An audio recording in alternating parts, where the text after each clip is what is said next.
Soybean রান্না করবো, নিরামিষ সোয়াবিন।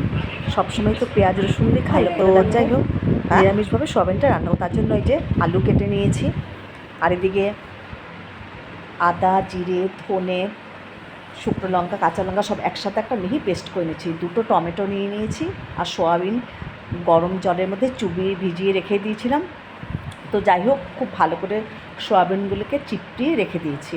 তো কড়াইয়ে বেশ খানিকটা তেল দিয়ে আমি আগে আলুটা ভেজে নেব।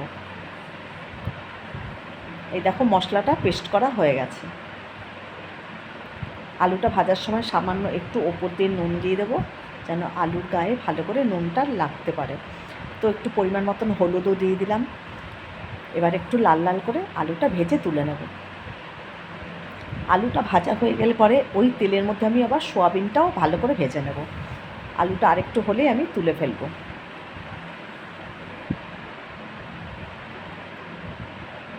আলুটা প্রায় এই যে ভাজা হয়ে গেছে, লাল লাল করে ভাজা হয়ে গেছে। এবার আলুটাকে আমি তুলে নেব। তেলটা দিয়ে ছেঁকে ছেঁকে আলুটাকে তুলে নিচ্ছি। এই যে আলুগুলো তুলে নিলাম। এবার ওই কড়াইয়ের মধ্যেই একটু নুন একটু হলুদ দিয়ে সোয়াবিনটাকে লাল লাল করে ভেজে নেব। সোয়াবিন কিন্তু একটু এরকম ভেজে নিলে কিন্তু খুব ভালো লাগে সোয়াবিন খেতে। তো যাই হোক, আর ভালো করে কিন্তু জল চিপড়িয়ে সোয়াবিনগুলোকে তোলা হয়েছে, নাহলে কিন্তু কড়াইয়ের মধ্যে লেগে যাবে আর খেতেও ভালো লাগবে না। তো যাই হোক এই যে সোয়াবিনটা এবার ভেজে নিচ্ছি। দেখো সোয়াবিনগুলোর গায়ে কিন্তু লাল লাল স্পট হয়ে গেছে। এই যে ভাজা করে তুলে নিলাম। ওই কড়াইয়ের মধ্যে আবার বেশ খানিকটা তেল নিয়ে গোটা জিরে, শুকনো লঙ্কা, তেজপাতা ফোড়ন দেবো।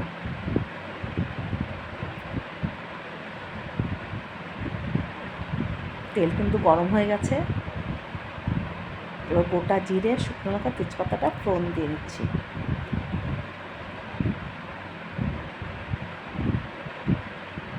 ফোড়নটা ভাজা ভাজা হয়ে গেলে পরে এর মধ্যে যে আদা জিরের পেস্ট করে রেখেছি সেটা এর মধ্যে দিয়ে ভালো করে কষাতে থাকবো। তেজপাতা, শুকনো লঙ্কাটাও দিয়ে দিলাম। এই যে ফোড়ন একেবারে রেডি হয়ে গেছে। এবার মশলাটা দিয়ে দিচ্ছি। মশলাটা দেবার আগে ওই ফোড়নের মধ্যে আমি একটু হিং দিয়ে দিলাম। হিংটা দিলে নিরামিষ তরকারিতে কিন্তু খুব ভালো লাগে খেতে। হিং দিয়ে দিলাম। এবার 2টো টমেটো কেটে রেখেছিলাম, একদম ছোট ছোট করে কুচিয়ে নিয়েছি। টমেটোটা এর মধ্যে দিয়ে আগে এই ফোড়নের সঙ্গে ভালো করে ভাজা ভাজা করে নিচ্ছি। টমেটোটা নাড়াচাড়া করার সময় ওপর দিয়ে একটু আমি নুন দিয়ে দিলাম, যে টমেটোটা তাড়াতাড়ি গলার জন্যে।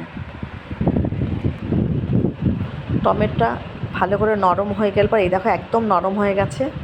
এবার এর মধ্যেই মশলাটা দিয়ে দেবো। মশলাটা দিয়ে খুব ভালো করে কিন্তু মশলাটা কষাতে হবে।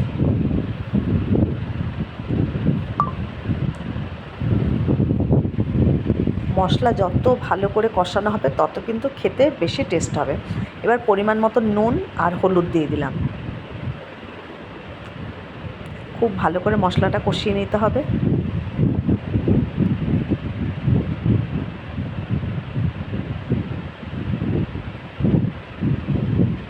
দেখো খুব ভালো করে কিন্তু মশলা আমি কষিয়ে নিয়েছি।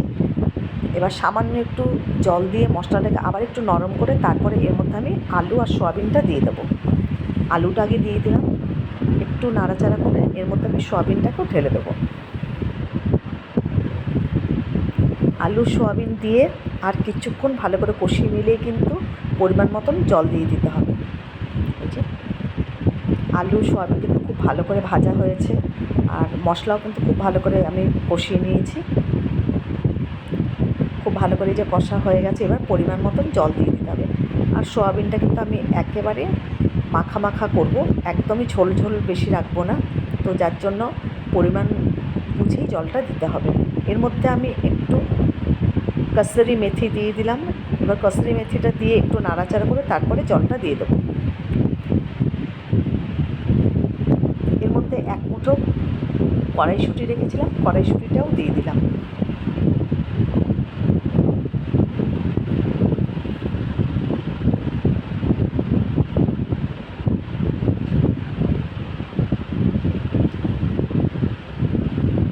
খুব ভালো করে নাড়াচাড়া করে নিয়েছি।